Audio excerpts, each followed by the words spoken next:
Welcome to Fortnight Astrology well, I should say Fortnight Astrology and Runecast. And this is the week of, July 29th is when we're meeting up here. So, for all things Fiona Aedgar, you can go to fionaedgar.com, of course, FIONAADGAR.com. And for me, Craig, you can just go to Radiant Creators. It's all there. So, Fiona, we're finally in the same place at the same time. The time difference is very, very unique between Arizona and Ireland, but we always find a way. So here we are. How are you doing, and how are things looking? I'm doing fine. I'm actually doing really good right now. The weather has got really cold all of a sudden. I was off for a few weeks there and it was really hot every day, beautiful sunshine, everything was dry. And then, of course, but we did have a lot of floods in Europe, not here, but I think Germany and a bunch of other places. But then, as soon as Jupiter moved back into Aquarius, everything went cold again. So, it dropped 10 degrees Celsius. So, Jupiter in Aquarius is cold, because it's an air sign. And yes, astrologers can predict the weather. Yeah, and yeah, the weather is amazing right now. I mean, I've been watching the world and the flooding in Germany and some places in the Middle East. Gosh, in Asia, a lot of people aren't really aware of the flooding that's happening in China. Um, but it's epic. And yeah, Germany took a big hit. Gosh, so many countries have really seen some extreme flooding. And here in Arizona, we had, I think, the monsoon, like our monsoon season is starting. And so we had an insane monsoon and winds a couple of days ago, and it would have totally flooded this place. But the monsoons and the flash flooding was here before Phoenix was here, before Scottsdale was here. So they built around it. So we have these great big floodplains and these big washes that are dry most of the year. But then when we have the monsoons, they become raging rivers through the city, but they're all channeled. It's something really to see, because if I was to tell you that this great big, ditch, this huge, this huge area would all be a raging river in the summer, most people, they can't even envision it. But when our rains come, it is amazing. And usually it's never like it is. So they were pushing their boundaries a little bit, which got a little bit unnerving because there's a lot of water in the first place. And we were worried about some flooding here. Luckily, it didn't happen. But, I can only imagine cities, like some of the things I've seen on YouTube. I guess they just weren't built for the torrential downpours that they've been having, you know. Yeah. And here's the thing. When Jupiter goes back into Pisces again, which happens in December, we should expect more of that because Pisces is a water sign. So, I did predict that, not to toot my own horn, but before the transit started, I said there's a strong possibility of floods and extreme weather connected to water. And looks like I was right. So probably it will be even worse over the winter. So everyone should be prepared for that. Yeah, at least over the winter it'll be cold too, which makes it a little bit more miserable. Something to enjoy. Goodness. Well, and you have a new video out. You're usually putting them out, of course, but you have a new one on will there be further, lockdowns in the UK? And anyway, everybody, check that out. If you're listening, listen after. It was very good. Fiona goes over it. You know. Yep. I'm not going to give it away. If you haven't watched it, go and watch it. Yeah, yeah. If you want the details, it's not very long, so just Yeah. go and check it out. Well, so I think today is July 29th. It's amazing that this year is going so incredibly fast. I think 2021 will be known as the fastest year in history, I think. It's going to be December next week, probably. And there's, No, yeah, please don't say yeah, that. there's something about time. Time does seem to be speeding up, or I don't know, or we're speeding up and the earth is slowing down. I don't know what it is, but it's extraordinary. So it is. So we're going to look at the fortnight in astrology. And I guess we are starting with today, July 29th, just 1 week from December 31st. Mm-hmm. So, so today we've got an opposition between Mars and Jupiter. The interesting thing is that Mars is at the 29th degree or the anaretic degree of Leo. And this is actually conjunct an important fixed star, Regulus. So it's connected to royalty, leadership, rulers, kings, queens, that kind of thing. So, I mean, the opposition to Jupiter, there could be a change there, or we just simply hear more about certain leaders in the media, in the news. The other thing to remember is that just because we don't see something in the news doesn't mean that there's nothing happening, because they tell us plebs very little, and the little that they do tell us is usually a bunch of lies. So yeah, look out for that. I'm not sure what's going to happen. Mars also enters Virgo today. That's later on tonight. So Mars is the planet of energy, your energy levels, your physical body, your ability to get stuff done, your tasks, your temperament. So when it enters Virgo, which is the mutable earth sign, we become more analytical. We start to like make lists more. We become more organized, tidy. You may feel like doing stuff that you've been putting off all summer, like tidying your home, doing housework. So it can make us a little bit more critical in terms of our temperament, maybe a little bit passive aggressive. So you can watch out for that in other people. Tomorrow, the sun is in sextile the north node. So the sun is our vitality, our egos, identities. It's also the men in our life, or it can be a dominant female as well. So when the sun is sextile the north node, it's a really good time for, you'll probably just feel like you know where you're going. Helped along by Mars and Virgo, you've kind of analyzed where you need to get to. It's a good energy for podcasters, or anyone that chooses to take the spotlight. On July 31st, Mercury is in sextile to the North Node. So the North Node is a karmic point in space, and it's like a little signpost that says, go here. It's currently in Gemini, but it's going to switch to Taurus in December. I think it's December. So Mercury sextile the North Node, excellent for communication, writing, podcasting, learning new skills, knowledge, anything to do with those things. August 1st, the sun is conjunct Mercury.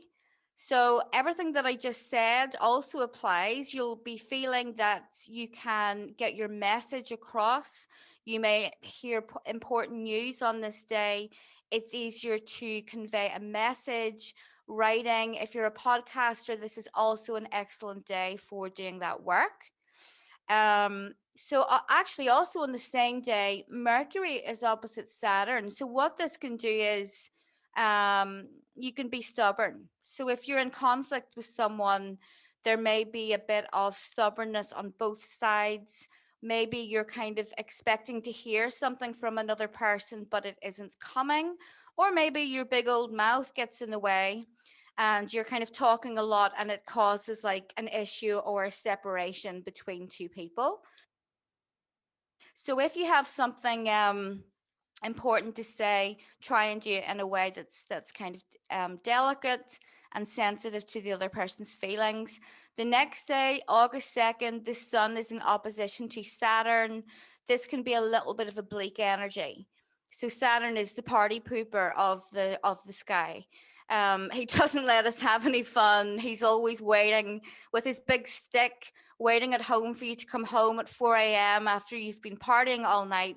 So on this day, you may have issues with anyone that's in authority, your boss, I guess even your father, or other men like your husbands, or you just kind of feel like there's a bit of a blockage around you. It can be an internal blockage where you kind of just feel a bit stuck on that day, but it's a very brief transit. So the next day, there's a couple of good aspects. So Mercury, planet of communication, is in trine to Chiron.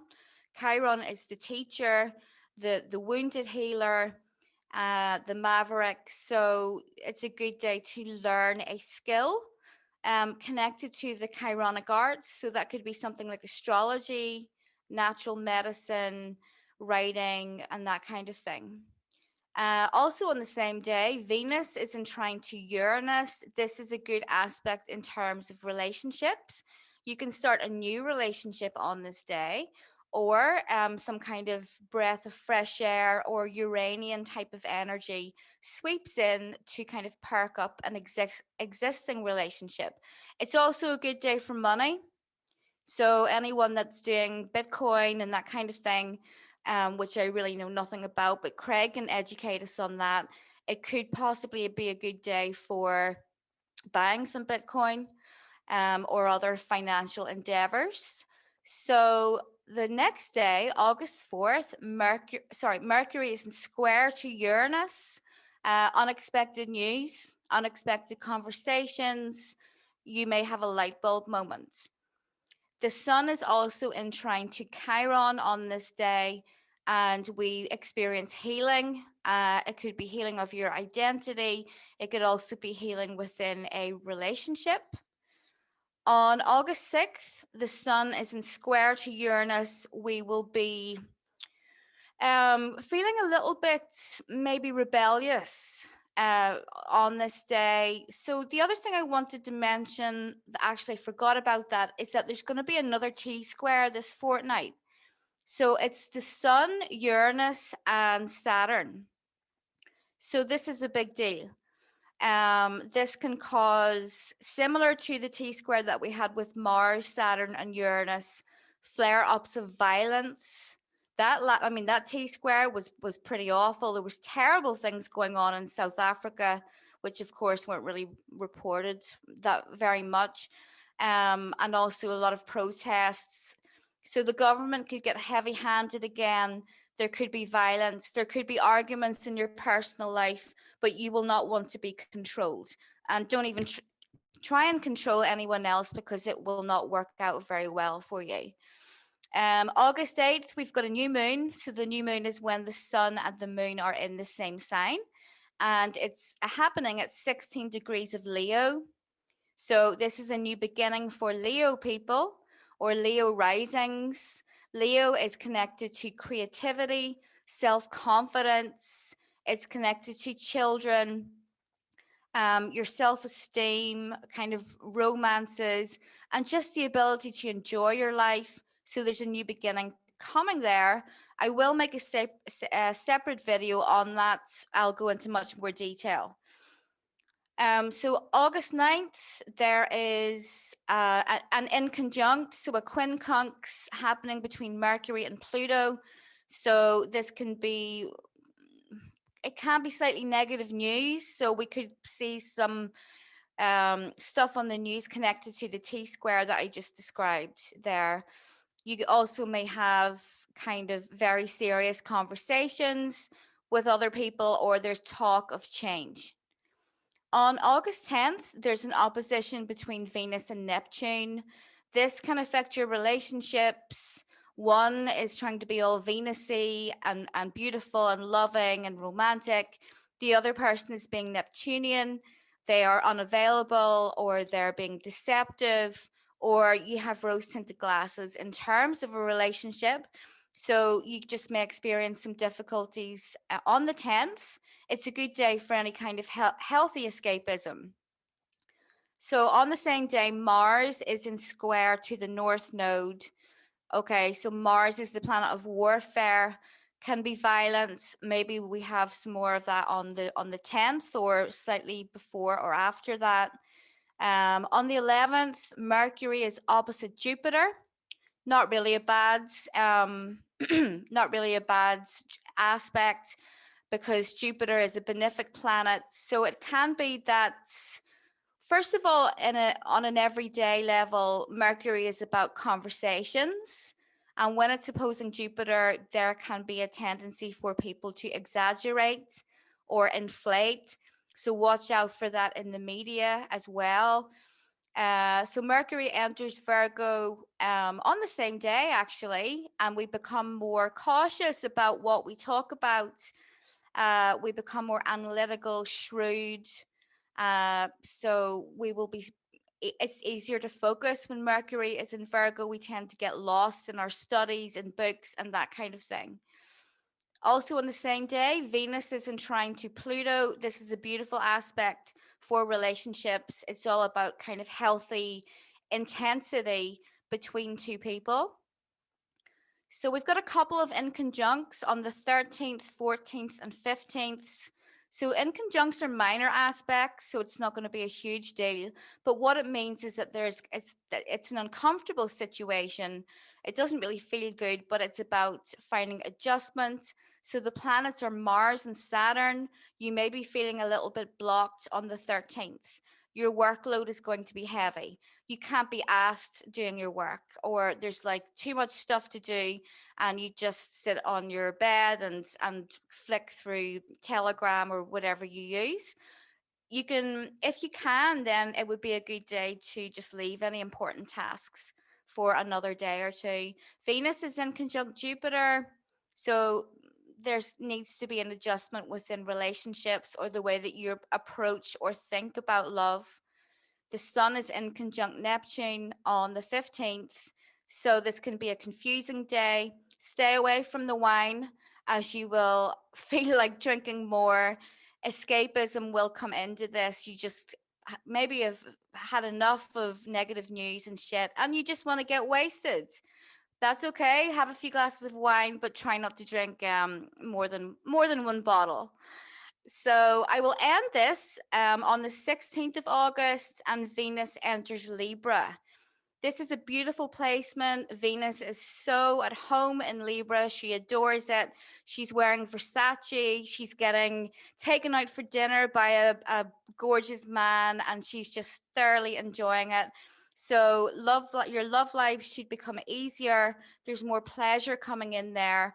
In terms of other Venusian themes to do with Libra, you may buy a new wardrobe, you may decide to redecorate your home, but the focus is going to be on beauty and pleasure.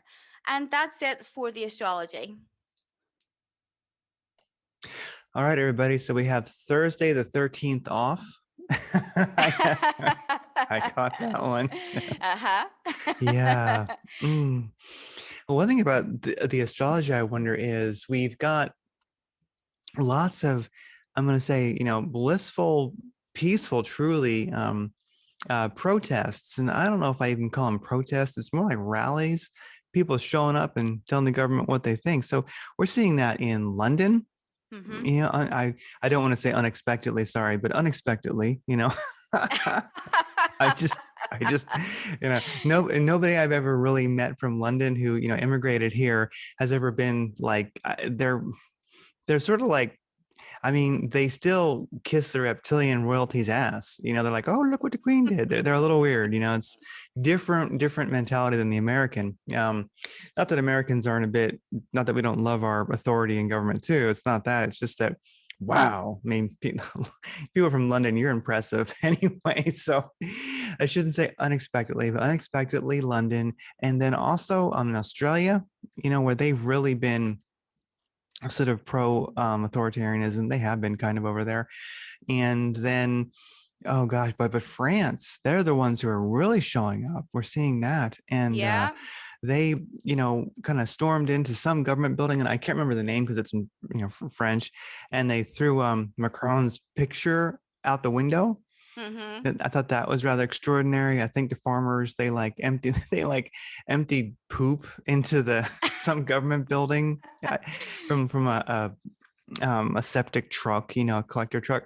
And anyway, they're really making it happen there. And and watching it, I don't really see I don't see violence in these. I mean, whenever you have a crowd like that moving around and they're trying to make a point, it can get a little frisky. But in general, this is something that really has been astounding to me. Do you see any astrology that matches that? Because, I mean, we all know what it's about. We won't talk about that aspect because we want to stay friendly with YouTube, but people are, who I did not expect all over the world, except for this country, damn it, are really are really getting out there. And I think it is the only way to turn this around. I don't think any other way is going to work at this point. Certainly not violence or anything like that, but just when 100 people, when 100,000 people show up at a Capitol and say no, you know, that's, I think, what turns this around. Yeah, I mean, well, we've also been seeing huge protests in Dublin, Ireland as well. Of course, the TV, like the RTE, which is basically the equivalent of the BBC, are calling them far right and really playing down the actual numbers that were there. Now, the reason for this astrologically is that Chiron continues to transit through Aries. So Aries, of course, is about, warfare, violence, rising up, that kind of thing. And I did say right at the beginning of the year that Chiron and Aries was going to be not the savior, but I guess the saving grace of this year. And it's actually in sextile to Saturn in Aquarius right now. So what it really represents is the people rising. It does. And I have a friend who has attended all of the protests in London. She said that when, the first one, maybe there wasn't that many of them. And the police were being, well, bullies really, and trying to start stuff with the crowds when there wasn't actually anything happening. And people were kind of uncomfortable, but, didn't really do anything to help. And they actually stood and watched. And then as the months went on and they had more and more protests, she said that she literally can feel the spirit rising. I mean, I know that it's the Votanic awakening that I've been talking about for a long time now. It's the Votanic consciousness. And she says now, like, if the people are like jumping at the police if they dare to lay their hands on, because apparently they would always go for women, the easy target, and then the men get riled up. So I mean, it is happening. Is it like a full-on spiritual awakening where we're all suddenly enlightened? No, of course not. But it's the energy of war. We have to remember that Votan is a god of war. So people are just sick and tired of all of this nonsense, I think. And we'll continue to see that. It's going to continue to rise, I feel. Yeah, I do believe so. And, I should say we're seeing it here in America too. It's just a little bit different because we're not like a country um, where there's one capital. I mean, we have states, which kind of changes things. I mean, because every state sort of is unique. And so we do have states, I think, like Florida and I think Texas and some others that, so they want to push new, lockdown stuff. And some of the states are just, well, the federal government wants to push that down at the states. And so we have states here that are just saying, no, we won't do it. And so there are some states are already starting to do that. So it looks different here, but I shouldn't say it's not happening. I would say it's definitely increasing in velocity. And the nice thing is I know it's not easy for people, but the thing that a lot of, I'm going to say, awake people have realized in the last couple of years or the last year or 2 years, or maybe they always knew that the real key is here in America, at least, is mobility, because you very well may in the next couple of years want to just move to a different state, have that ability to move easily, to be mobile, just because that's how it might roll here in the as this rolls out, which we won't directly reference. Yeah. Yeah. I mean, yeah. I mean, I thought that Texas was one of the states that was kind of going against all this stuff. They are. Texas is. Yeah, Texas. I think our big ones, I think right now, Texas is, in Florida. I think North Carolina is. And, part of it comes down to, voter base and economics. I mean, the politicians themselves, I think the governors are, I mean, they're all just, they're not really people. I mean, a psychopath is not really a human. You know what I mean? So it's sort of like Mm-hmm. all they really care about is their power and staying in power. And so ultimately, they're going to listen to their upstream bosses that tell them what to do. But ultimately, if they can't get any funding to stay there, and even though, well, as we know, elections can be compromised, there comes a certain point where you can't compromise it enough.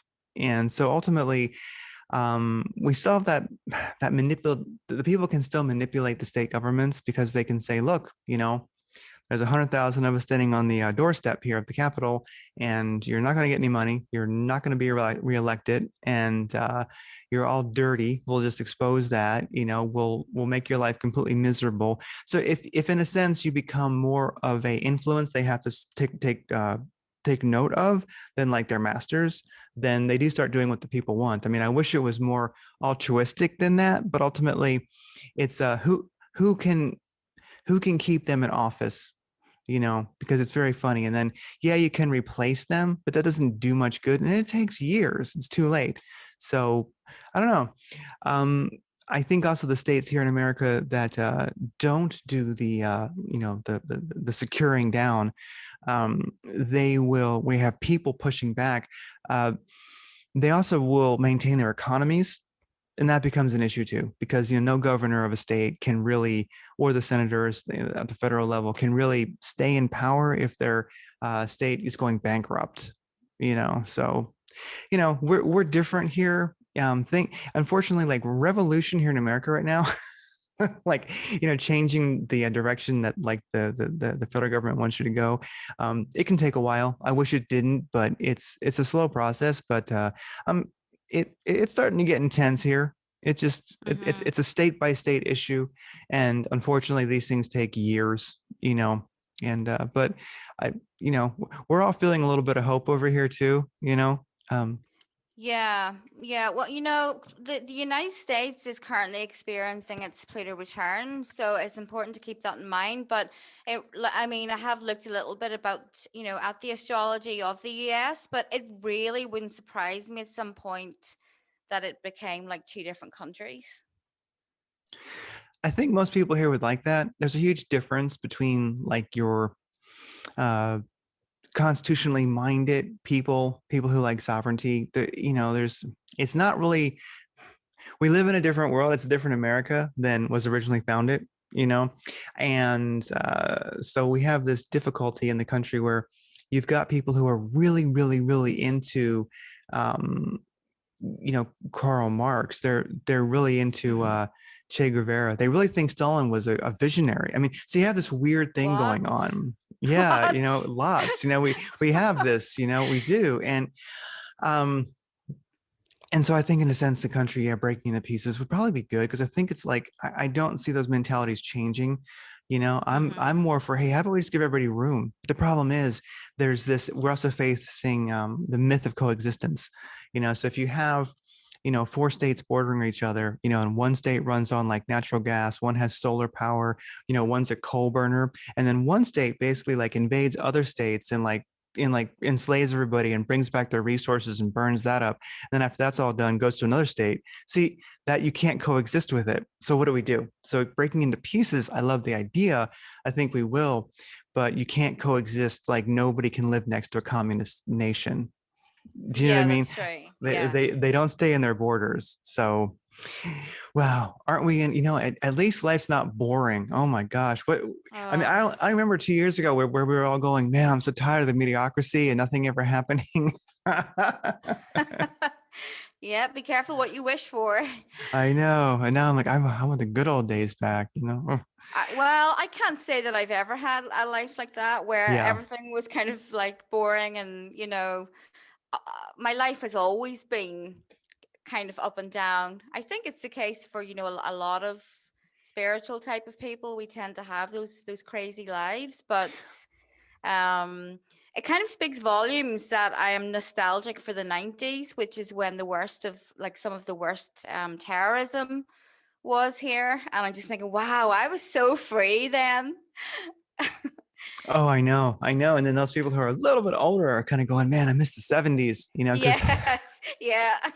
because a lot of historians and then also people who are a little bit older, they have such a reverie for the 70s because the kind of blind patriotism of the 60s, of the 50s and 60s was gone. You had the 70s.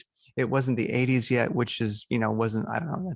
That's where our decline started. So anyway, the 70s, many people think were the freest part of this country. I'm not quite old enough to really remember a lot of the 70s, but it certainly was a different world. I mean, wow. Well, I just would note to people the Schumann resonance. I'll comment on the video when it's posted, but over at this disclosurenews.it, they have the Schumann resonance chart. It's kind of live, it keeps up, and I've been following it for quite a while. And you can look at it historically, and the last like 2 years or so, it has just been cranking up all the time. So our Schumann resonance, where it should be around 7.8 hertz, it's all over the place, different amplitudes and harmonics and all this stuff. I mean, but I think it is said to affect people. Some people think it's silly, some people don't, but it does seem to affect people. But it also seems to, uh, it reacts to global human emotion, is what I have found. Mm-hmm. And so, like you're saying, just because we don't see it happening doesn't mean it's happening about the news. But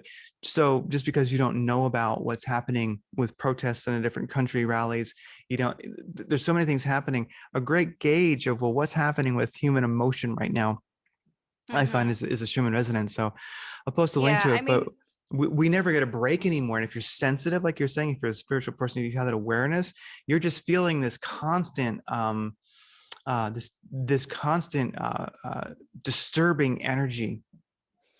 yeah, and any time that you've sent me an image of it, like a screenshot, and it's been off the charts, and it's usually when, I haven't been feeling good, or there's just like a really horrible dark atmosphere in the air. I mean, that last T square that we had a couple of weeks ago, the really crazy one when like everything was kicking off, there was a really horrible energy in the air, dark, dark energy. And I know that that's kind of to be expected right now. But why on some days is it so effing dark feeling, but yet nothing has really changed in terms of like what we're being fed through the media? Like, what is going on that we don't know about? That's a good question, and that's something I know we've been pondering too. Is you feel it, and I think we're in a time right now where you've got. We may not know what the forces of evil are doing, but you certainly can feel it when they're active. You can sort of feel their uh they're deep in their dark rituals basically. Mm-hmm. you can feel Absolutely. you can feel it. You go, oh man, you know evil, whatever it's doing, wherever it is, it's making a move right now. You can almost feel its anger and its spite and its malice, and you just Yeah. feel that it's active, it's brewing today. Hmm. Yeah, absolutely. Yeah, so we're living in a time like that. So if you're sensitive and you feel, well, also there's a podcast. It was like Alexis Brooks. Don't listen to her very often, but she had a podcast with an energy healer who's been doing it forever, well known. So they're working with a lot of people energetically and doing it kind of around the world because, of course, we have remote sessions, and they're saying. Most sensitive people right now are feeling, all disoriented. You name it. They have body aches. They can't sleep. So it is something to be us, like you and I and the rest of the crew listening at this time, because I when I walk around like just in regular society, I can't believe how people are. Well, as we know, they're not in touch with their bodies, and I think if you're in touch with your body and you're this little like transceiver, you can send energy, you can receive energy, you feel energy. Um, I wouldn't trade it for anything, but sometimes you can get tired of the signal right now. The dark signal, you can Mm-hmm. just get annoyed by it because you go, oh, so we're at a time right now, and so if people are having anxiety or whatever, look at the Schumann resonance, see what it's doing, and why does it go crazy some days where you don't see any world events happen, but something's happening, and I guess that's kind of the cosmic weather. I wonder if we're also all pondering, what do we do? That's that question, what do we do? And I think it's all you can do is meditate. All you can do is your personal work, mentally, physically, and spiritually. Just do your thing, because whatever we're supposed to do, it's to me, it's still obscured. I don't know. I think Yeah. I think what the people are like you mentioned Dublin and in France and such, I think they might be doing the only physical act you can do right now. But as far as the non-physical act, I think it's just that intense working on your own energy, your own, removing your shadow to remove the collective shadow. Yeah, so I mean, I think it'll be really interesting if you check the Schumann resonance on August 2nd, and August 6th, and just check and see what it's doing then, because that's when we start to have that T square. Yeah, So I'll definitely look. I'll send a little screenshot, yeah. I Yeah. mean, as far as what to do when you feel like crap, well, I tell you, it's very rare that I ever feel actually like down or depressed. Like, even for a double water sign, I'm actually a really positive person, probably because I've got Mars in my ascendant. So, if I feel bad, it never lasts for long. But what I do, honestly, I drink coffee because it makes me feel better. And I'm really not joking. If I actually feel like down or depressed, I drink coffee, and it must be like this, the caffeine or the stimulant, and it just makes me feel better. So that's what I do. Or I do something that gets the blood pumping around my body. I go for a walk. I do something physical. Yeah, it's important to do all of your spiritual stuff, especially right now, but sometimes you just need to work it out of you, like physically. So do yoga or lifting weights. It needs to be something where you really feel it in your muscles. It's such a good feeling. Yeah, at this time especially. Well, it's important all the time, but I know it's something I try to work on. Is called like my template, and that schedule can change. It's not the same every day of the week. I mean, there's certain days that I do some things, and certain days I do other things. But in general, if you have your template daily, or like your weekly schedule, where you go, okay, body, mind, and spirit, I'm working all those, and as long as I do my daily or weekly template schedule, then I know I'm progressing. I know that I'm staying in. I know that my energy should be good, and I find that something because it's very easy to well, for me at least, to get out of shape, to get to let my energy not really be my own. So that's Mm-hmm. something I really work on, definitely with with the slight bit of discipline I have. I do dedicate it towards towards body, mind, and spirit, just going through a routine that I know will keep my energy high. And then also, yeah, I do coffee too. I think it's awesome. And Mm-hmm.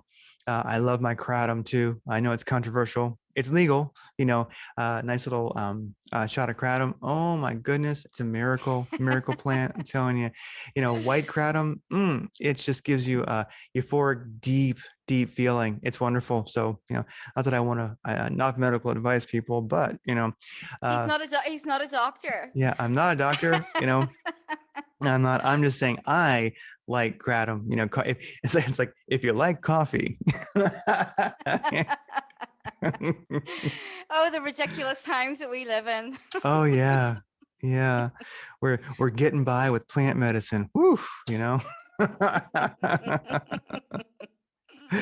Ooh, so well, how are the runes looking for this fortnight? What's going on? Well, I actually decided that I would do tarot as well as runes. Perfect. Wow. Okay, we're getting it all. Yeah, I'm spoiling you guys today. So, I mean, I put three tarot cards, and then for kind of spiritual advice, I pulled a rune.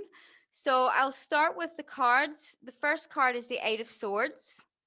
So, the Eight of Swords is about feeling trapped in a situation, feeling imprisoned, feeling like there's a lack of movement in your life, but this is probably just psychological. I mean, I know that it's not just psychological in terms of what's going on in the world, but on a more personal level, have you got yourself into a kind of psychological cul-de-sac where you're actually trapping yourself? Is there another direction that you could go into? So it's interesting that on this card, there's a woman and she's actually walking on ice. So the phrase, is it walking on thin ice or skating on thin ice?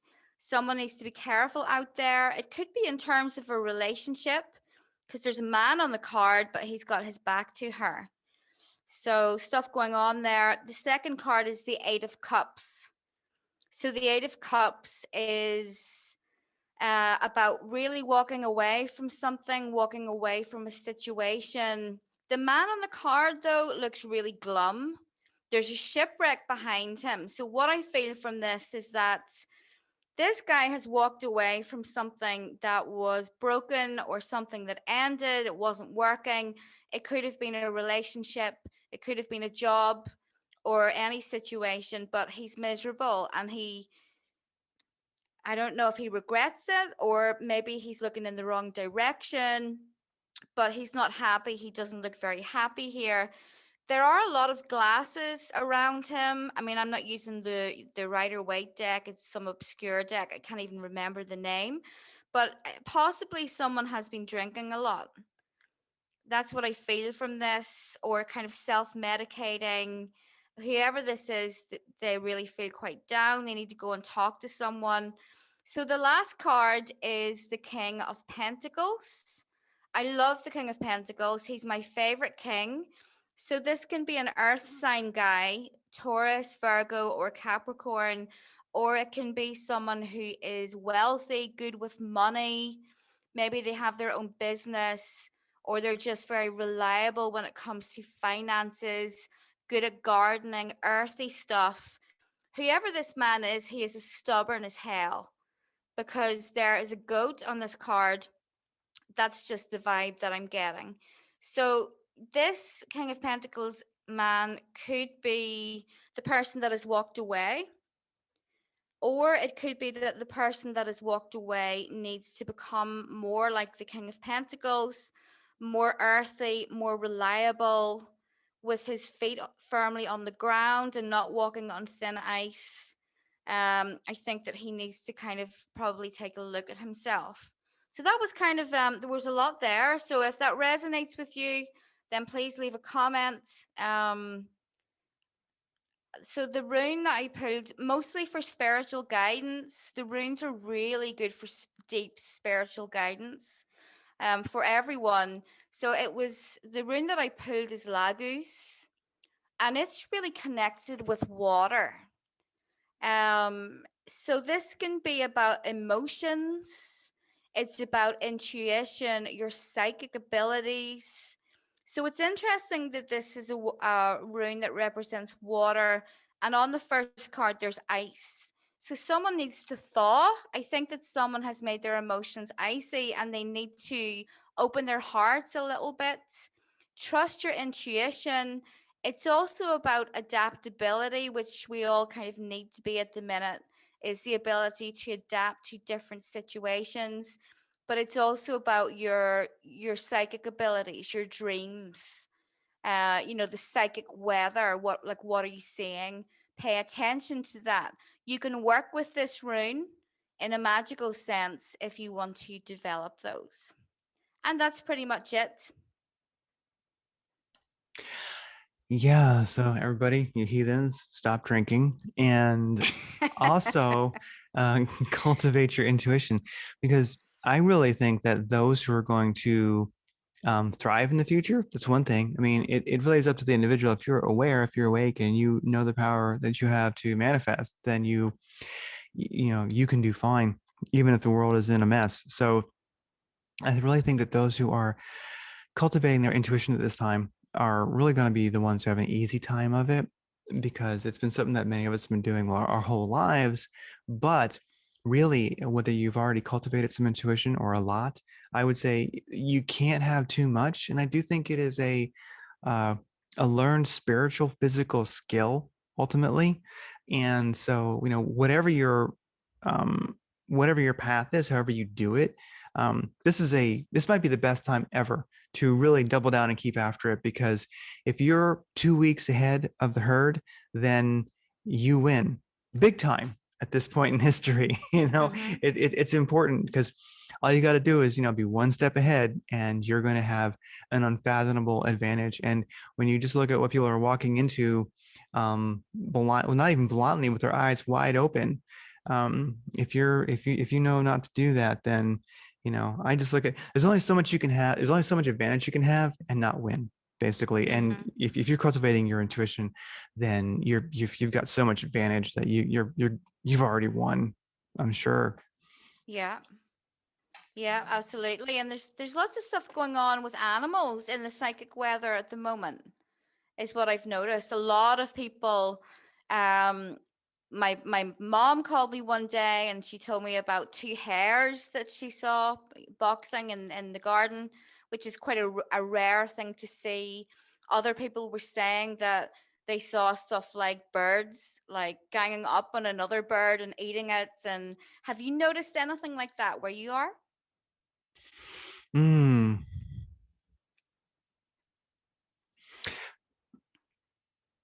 maybe a little bit, a little bit. I would say that the birds are a bit slower where we're in here. It's a desert, but we actually have an incredibly large bird population. So, you're seeing more birds get wiped out by cars and stuff like that. So, the birds are a little dopey and a little quiet this time of year too.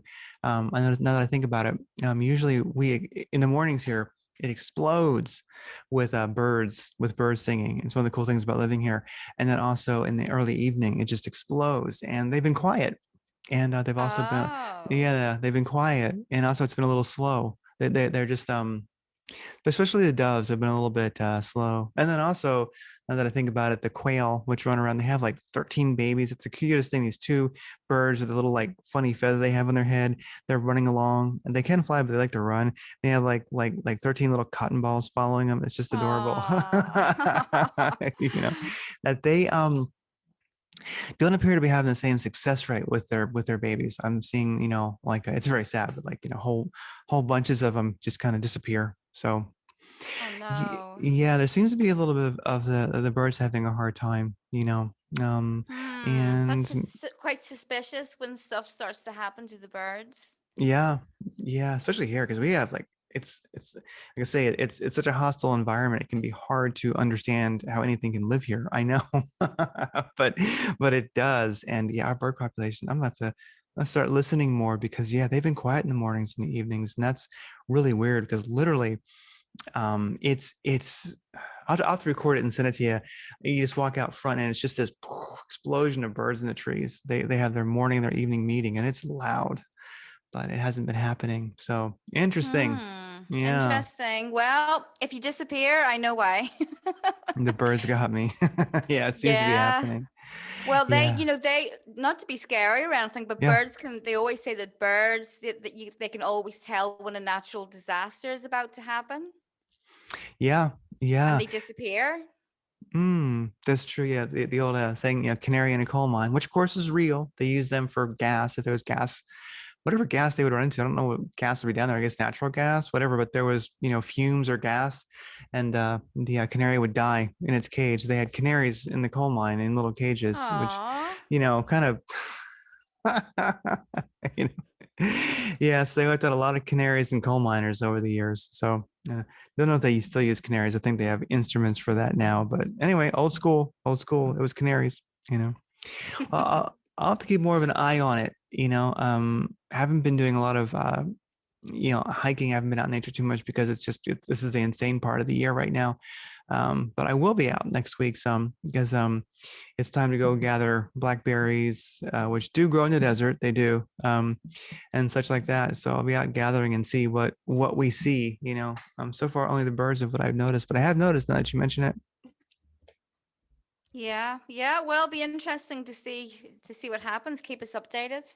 Yeah. So yeah, if we are ready to wrap up, that's when we can leave people with. We can say, hey, comment, have you seen animals doing strange things? And well, if there's nothing else, we can wrap it up. And like I say, FionaEdgar.com, and of course, radiantcraters.com. Check us out. And we will see you in a fortnight or so. Okay, see you then. Bye. Bye bye.